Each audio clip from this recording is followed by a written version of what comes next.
Once upon a time, there was a young couple deeply in love. I'll call them Jack and Sally. Well, Jack and Sally were so in love that Jack wanted to take the next step. One evening, as the sun dipped low over the horizon while watching a beautiful sunset on a St. Petersburg beach together, he popped the question, "Will you marry me, Sally?" Sally was delighted, of course, and in that moment, the whole world felt still, as if the tide itself had paused to listen. Then, with a voice full of joy and trembling surprise, she said yes. Their wedding was breathtaking. You could swim in the flowers they had at every table. You could breathe in the enchantment, like one of those moments where beauty doesn't just surround you, it recalibrates something in your core. It was that very type of fairy tale love that dazzles, sparkles, and wows. They went to exchange their words, and the crowd looked with rapt attention. Jack began his vows, his voice steady but threaded with emotion. He explained he felt for her a love that was more than love, like Edgar Allan Poe, how she was enchanting, mesmerizing, and above all, deeply safe for him to open up to. He described her as the sunbeams reaching through a forest canopy on a Sunday morning. Jack's voice broke slightly as he recalled the moment he stood tall at his mother's funeral because, well, Sally's hand was in his. Raw, vulnerable, deeply moving, Jack left no dry eye in the house. With bated breath, the crowd turned to Sally, who read, "Sure, here are some examples of heartfelt, seemingly original wedding vows kept at an appropriate length for a wedding ceremony. Let me know if you would like to weave in any special moments from your relationship/courtship. Insert name. You are not just the love of my life, but a part of the life I know I can love forever." It's not just the saved time that makes Sally's actions here quite so disorientating. If that were so, we would agree that typing renders our words meaningless or quoting literary giants indicates inadequacy, and we don't think that at all. The issue here is that Sally has outsourced not just the work, not just the moment, but her feelings themselves. She handed over the quiet flutter in her chest, the catch in her breath, the trembling memories she should have put into words as nervously and as joyfully as Jack when he proposed in the first place. What came back wasn't love. It was service, like a polished seashell, smooth to the touch, but hollow when you tap it. We can see the absurdity very clearly in the context of love and marriage because we consider them uniquely sacred.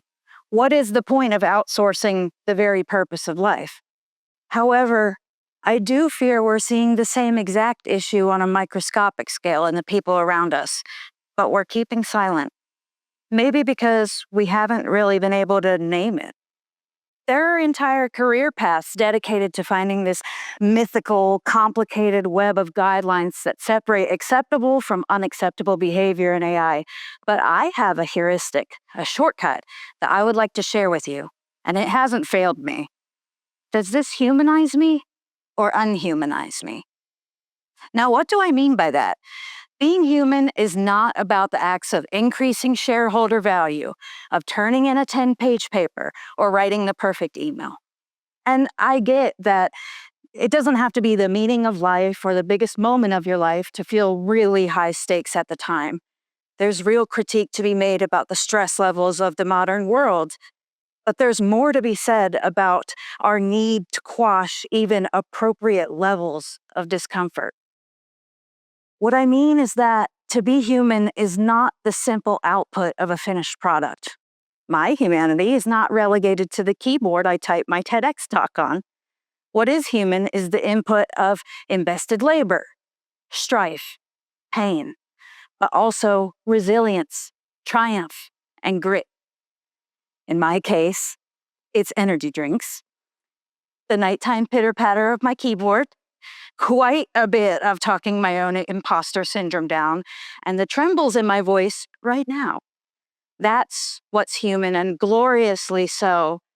Sally's crime is not bringing a lesser vow to the wedding, even though it was.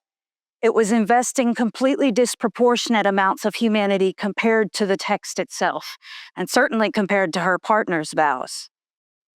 I don't want AI feeling love for us. I don't want it feeling peace for us. And none of us should let it be human for us. I can't deny it. It's good at many things, so many things. And certainly it will continue to improve by all quantifiable objectives. But being qualitatively human should be relegated to us, the experts in joy, despair, success, failure, and probably the instinct to find shortcuts that led us to this conversation. So, how can you tell when the use of an AI humanizes or unhumanizes you? This is especially pertinent in the education sphere. There are many jokes about future doctors slipping out of the room to ask ChatGPT about symptoms, lawyers running cases through DeepSeek, and world leaders kindly sharing nuclear codes with Grok. But you know what? I also don't want clothing designed by someone who generated history papers. I don't want food from chefs who used AI to solve math problems. I don't want an architect who used AI to pass literature, not because using AI morally tainted them or because I think they're a lesser person. I don't. I do think they've chosen to be a less human person. Humanity comes from the moments and even the people we like to call failures. I want to read love poems from the writer that dropped out of med school. I want filet mignon from cooks reeling from divorce. I want medical treatment from the nurse who, despite being too nervous to actually get on the equipment, goes to the gym every day and looks with longing and yearning, slowly growing as big as her insurmountable anxiety. I want my car fixed by the man who 20 short years ago fainted during his Broadway audition. These are who I trust, not who has never failed, but those who failed out loud, honestly. That is what AI takes from us when we hand over our tasks.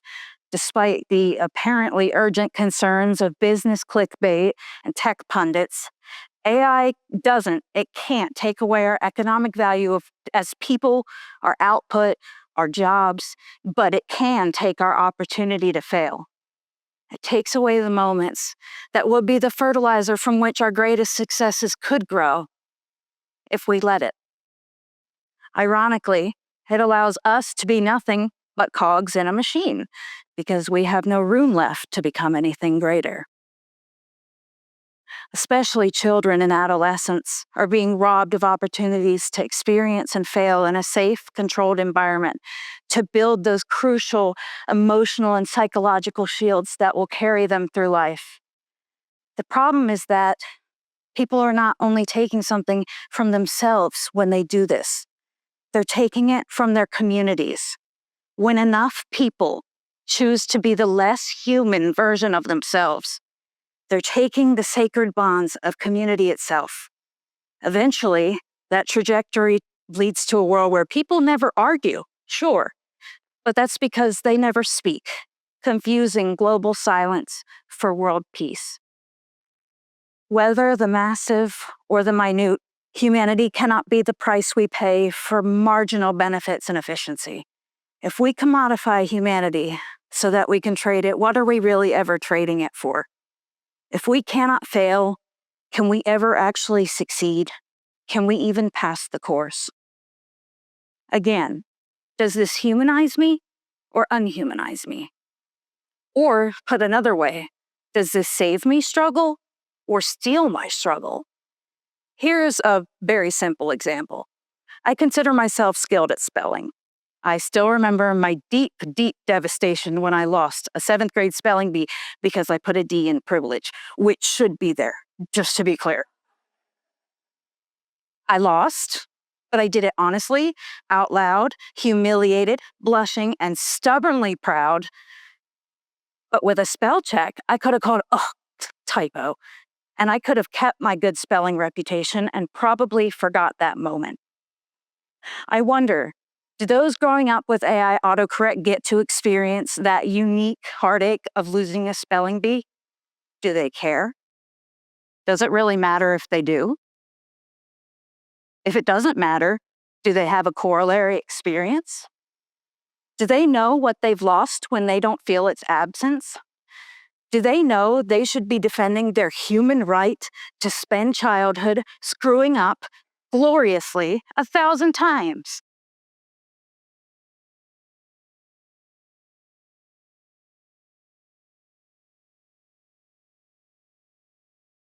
In the same way, we took away childhood social experiences that allowed for failure and growth only to be shocked by cyberbullying. We're standing on the cusp of a world where we take the youth's pools to swim in, then become shocked when they can't swim in a tumultuous ocean. I think it does matter. Any tool that absorbs and coddles us from every scrape, shields us from every stumble, all risk of failure. It also absorbs and extricates all our privileges to personhood. It takes away all chance at mastery, and it strips away the very texture of our humanity. The lack of failure artificially blocks the places where courage and character should grow. It certainly prevents any communal connections, interconnected bonds, and community integrity. Without bruises, there are no stories. Without stumbles, there's no shared laughter over mistakes, no weathered but braided bonds forged in the fires of, hey, I've been there too. A community is not a group of elders who never failed, prepared to give advice on how to never fail. That's a paradox, because having never failed prevents having advice on doing the same. It's absurd and it's preposterous to consider, like trying to plant a garden in sterile sand, unadulterated by the inconvenience of organic soil, then expecting it to bloom and thrive and flourish. A community is a collection of people who have all stumbled. They've tripped over their own pride, misjudged their own strength, fallen flat on their face. But instead of hiding those scars, they bring their failure forward as membership dues. I'll show you mine if you show me yours. We can both learn from both. But here's the question. Does this humanize me or unhumanize me? Does it save me struggle or steal my struggle? Convenience can save us a lot of pain, but overconvenience can give us new kinds of pain. We can acknowledge the world's greatest wayfinders did not chart the oceans with the help of AI, and still be grateful that we can go on a cruise that has GPS and AI navigation. A world requiring no effort is not a postmodern utopia without pain and suffering and disease or tears. We already have a place for those who use no energy, who we accept will never fail, and who never grow. It's very quiet, it's empty of livelihood, and it's a place most people no one really wants to go until it's time to stay. Called the cemetery. Let's be frank, to give up failing is to give up trying. To give up trying is to give up life. It's sacrificing the messy, unpredictable act of living for the sterile efficiency of optimization. And that isn't a life worth aspiring to. In fact, taking the life out of life isn't optimal at all. So ask yourself, does this humanize me? Or am I just Sally? Like the day Sally read her vows, every word was technically perfect, grammatically accurate, polished by AI, but they were vague, emotionless, and dull. Not a single story, not a single detail was hers. They floated past like the filler words in a greeting card. There's no smeared ink and no hands shaking while writing them. Does this save me from struggling, or does it steal my sacred struggle? Is AI helping me live, or is it doing my life for me? And most of all, I have to ask myself, am I truly succeeding? Or am I so afraid to fail that I've stopped risking a win at all? Because here's the truth. Sally's, yes, sure, it's lovely, but the real love, the real life, the real humanity comes later, not in flawless, machine-smooth sentences, but a raw, imperfect moment where your voice shakes, your words stumble, and your meaning cuts straight to the heart. Moments where failing isn't just possible, it's necessary and worth it. Infinitely, indisputably, imperfectly, impossibly worth it. Thank you.